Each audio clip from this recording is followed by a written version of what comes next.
Next up, I want to bring up a dear brother, an activist, an organizer, a writer, someone who, if you ever hear about an injustice and you trace it back, you probably heard about it from him, using his platform to elevate some of the most horrific acts of injustice, particularly from law enforcement on Black communities across America, on our Black sisters and brothers. He also wrote a book. He's probably not going to do this, but I will. He wrote a book called Making Change that's going to be coming out next year after my book, so make sure you get it. Making Change by Shaun King. So I want you, UMass, to welcome our dear brother to the stage, activist, organizer, and writer, Shaun King.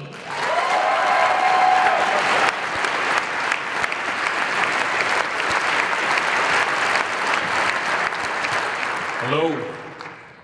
So good to see each and every one of you here. I'm glad to be here. Linda and I drove up together from Brooklyn, and now I'm just hoping that it doesn't snow so we can still get home to Brooklyn later tonight.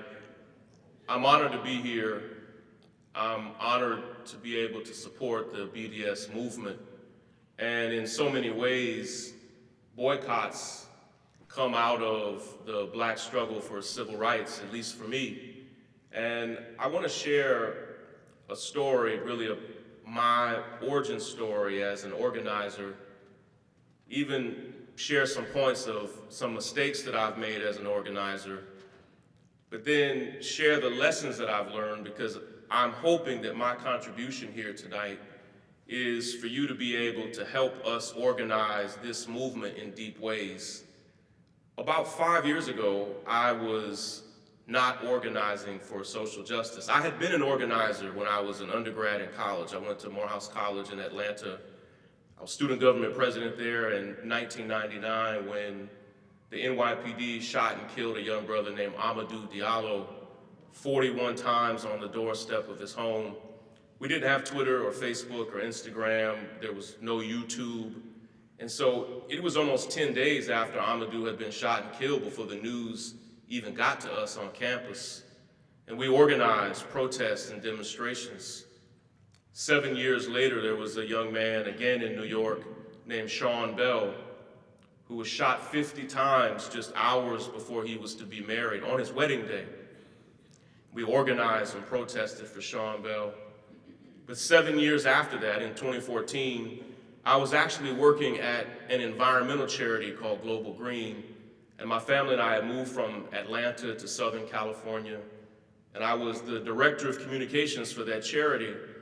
And many of my friends from Morehouse who knew me really as Shaun the activist, as Shaun who organized against mass incarceration and police brutality, sent me a YouTube video, and at that time, it had not gone viral. We didn't know the man's name in the video, but he sent me a YouTube video via a Facebook message. And he said, Shaun, there's a video that he had found. He lived in New York. He said, Shaun, there's this video that I found on YouTube. It's of a middle-aged Black man who is asking the police to stop harassing him. And he said, Shaun, all of a sudden, a police officer comes up behind the man and begins choking him and wrestles him to the ground and continues to choke him. I hadn't clicked on the video yet. This is my friend's description. He said, Shaun, you can hear the man yelling out, I can't breathe, I can't breathe. He said, Shaun, the guy dies right there on the sidewalk. And you have to go back in time 5 years, because in July of 2014, when I got that message, there had never been a viral video of police brutality. Many of us in this room have now seen dozens of such videos, but at that time, no such video had ever been shared. And I clicked on the link and I saw the man that we later came to know as Eric Garner. And it was the first time in my life that I had ever seen, not in the movies, but in real life, seen a man who was fully alive at the beginning of that video and yet be fully dead by the end of it. He died right there on that sidewalk. And I watched as officers, the whole video is about 11 minutes long, and people cut it up into 15-second clips. If you've never seen the whole video, officers began poking at him like he was an animal and even thought that he was pretending as if he was asleep. They had killed him. It was literally my last day working at Global Green. That day was the day that I started trying to figure out how I could organize just my friends, just my family, my network, to try to get justice for this man. 3 weeks later, I got a text message about a teenage boy named Mike Brown who was shot and killed on a street in a town called Ferguson outside of St. Louis. And I had the thought in my mind, wow, police are out here killing people every 2 to 3 weeks. The next day we learned that a young man named John Crawford was shot and killed at a Walmart in Ohio. The day after that we learned about a young man named Ezell Ford who was shot and killed by police in Los Angeles, all of them unarmed, nonviolent.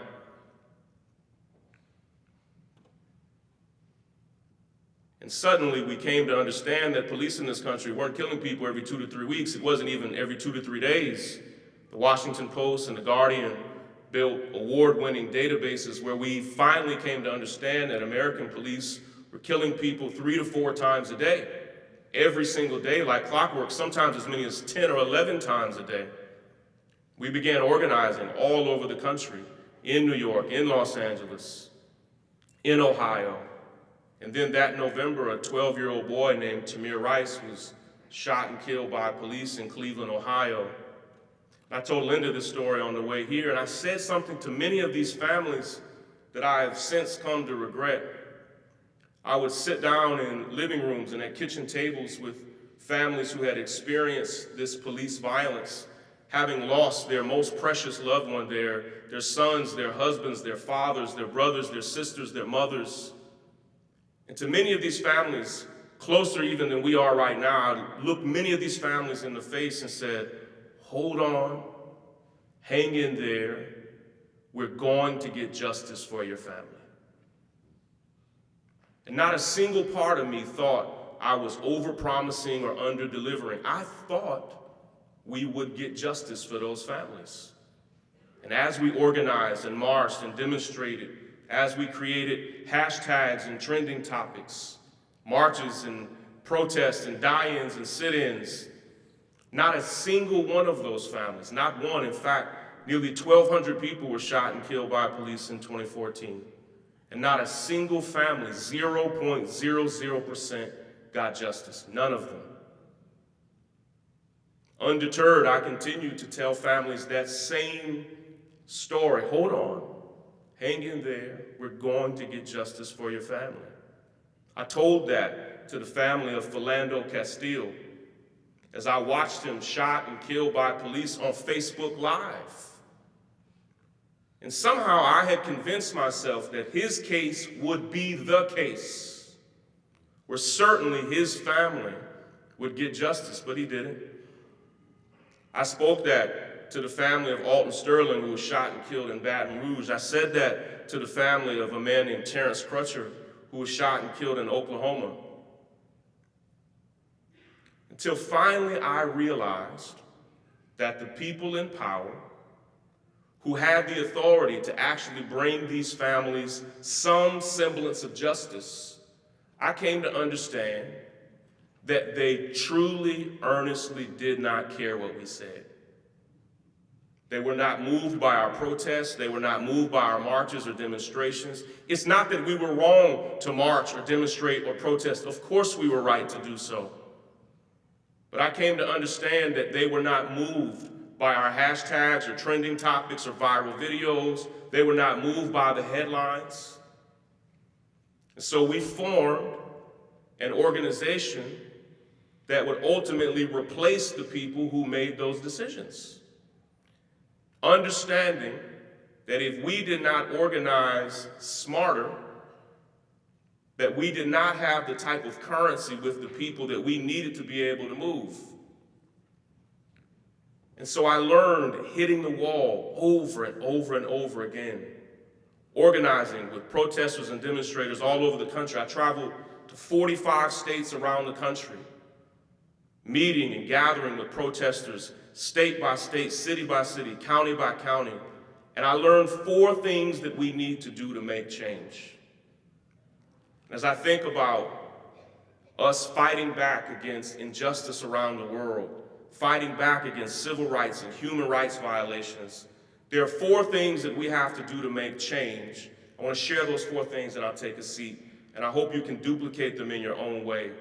The first thing that you need to make change is deceptive, because we often have it, and it convinces you that you're closer to change than you really are.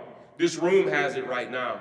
The first thing that you need to make change is you need people, and they need to be highly energized. And there's something about getting highly energized people in a room that can convince you that you are much closer to change than you really are. But having highly energized people, it's essential, but it's just the first step. And there are times where I have been in marches and protests and planning meetings and rooms like this and rallies where the energy of the people, it can cause you to think that change is a lot nearer, a lot closer than it really is. That's because you have to have the second thing. You need people, and they need to be highly energized. But you need people, and they need to be deeply organized. And what I think many of us have made a mistake is that we have overestimated the value of being right and being good at the expense of also organizing ourselves. Let me push that a little bit. Have integrity, be right, be on the right side of the issue. But I need us to understand that you can be right and lose over and over and over again. And what it does is it causes many of us who believe strongly that we are on the right side of this issue. Often it causes us to think that we're destined to lose, that we will always lose. But I need us to understand that being right is not enough. It's never enough. Being energized is not enough. Here's evidence of this. In 2018, in the midterm elections, both Beto and Stacey Abrams and Andrew Gillum were each mentioned 300% more than their opponents on Twitter, and lost. They had the people, and the people were highly energized, but tweets are not votes. Angry face emojis are not votes.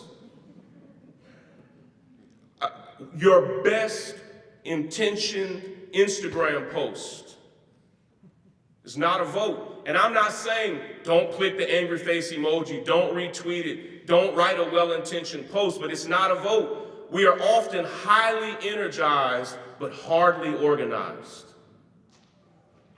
Right? Now, for many people, the answer is to lower our energy. I'm not saying that. I'm saying to up the quality of our organization. Here are 2 examples of how this group could organize, and I hope you duplicate it. And as I've started to do this, and as the teams that I'm a part of have started to do this, we have found our work to be way more effective. Here are 2 ways that you could organize deeply. The first is, ask yourself, who are the people that you know that could help you on this issue? Let me give you an illustration. I was organizing around a very particular law that we were trying to pass in New York, and the team that I was a part of needed to find somebody who was in a personal relationship with a particular politician. We needed a son or a daughter. We needed somebody that was close to this politician that we could meet with, that could give us a personal introduction to this person. And we searched and could not find it. 2 weeks after the deadline passed and we failed to pass this law, we learned that that politician's godson was on our email list. He just didn't know we were looking for him. Sometimes you have to ask the people in the room, in your group, on your list, who are the 5 people, who are the 10 people that you know that could help us in this? That is to say, build your network deeper. And sometimes there are people in the room who have the relationship that you need. They just didn't know that you needed it. Here's another deeper form of organization. Find the skills of the people in the room. To me, the most underused asset in all of our movements for change are the human resources and skills of the people. But what I find is, as we collect email addresses and phone numbers for people, we often don't actually ask them, what are you good at? What skill do you have? What passion do you have that you could use?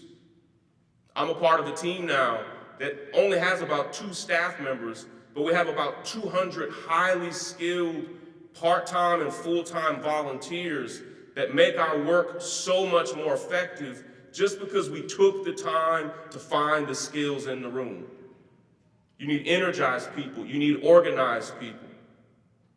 And here's what I see happening across the country, and Linda's right. There's a lot of good news to share about the growth of this movement. Here's what I see happening. You need energized people and organized people. You need sophisticated plans that are as complex as the problem you're trying to solve. What I often find is when you are energized and organized, all of a sudden you begin moving in the right direction. But I have often seen energized, organized people confront a highly complex problem with a plan that you could write on the back of a napkin, and the size and force of that problem overwhelms the simplicity of their plan. I started asking activists and organizers around the country, not in a pandering or condescending way, I started asking them to share with me their plan. And I talk about this in my book. And I started noticing a trend right away as I asked organizers, show me your plan. I want to earnestly see it and understand it. What organizers would often do is repeat to me in beautiful, meticulous, expert-level detail the problem. And they had very subtly confused an expert-level understanding of the problem, which is great and necessary with the plan. And often because we are close to the pain, and many of you in the room feel this problem, it is your problem. When you are close to the problem, you think about it, you consider it. Your people are experiencing it. But understanding the problem is not the plan. And often we go to battle, energized and organized with plans that will never be able to confront the problem we're up against. And I need every one of us in the room to check ourselves and ask ourselves, is our plan as sophisticated as the problem we're trying to solve? And as we begin to build out the quality of our plans with energized and organized people, we will begin to see movement. And then I'll say the last thing, unapologetically, and it's part of my role as an organizer. If you are energized, organized, and have sophisticated plans, you will see some change. But if you do not fund them, if you do not provide them with the resources that are necessary, they will not be able to grow to scale. Now, raise your hand if you're a college student in the room. So I'm sure if you opened up the bank app on your phone, there's not a whole lot of resources in there to share. But if we're not each, hear me, chipping in a little bit, if you're not budgeting change, if social change is not a part of your weekly and monthly budget, hear me. I need you to understand that there are organizations, there's a conservative organization in this country that is energized, organized with sophisticated plans, that is very well funded. It's called the NRA. Last year was their worst year financially in 10 years. Well, hold on. And they raised $330 million on a down year. And here's what I understand. They are not an organization for change, they're an organization that blocks change. And there are many organizations right now that are aiming to block the change of the people in this room. They don't have the energy we have. They may not even have the organization we have, but their plans are often more complex, and here's where they often win. They often outfund our work, sometimes 10 to 1, 20 to 1. And I need us to understand that as we invest our energy and resources into organizing the movement to boycott, to divest, to force sanctions upon people who have human rights violations, it will amplify their effectiveness. Do you understand what I'm saying? You need to be energized, organized, with sophisticated plans. We have to find ways to fund them. Thank you so much.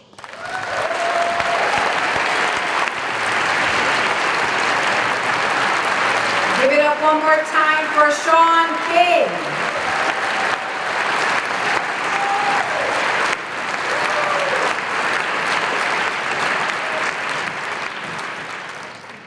As you probably saw, as a very seasoned organizer, I was taking notes too.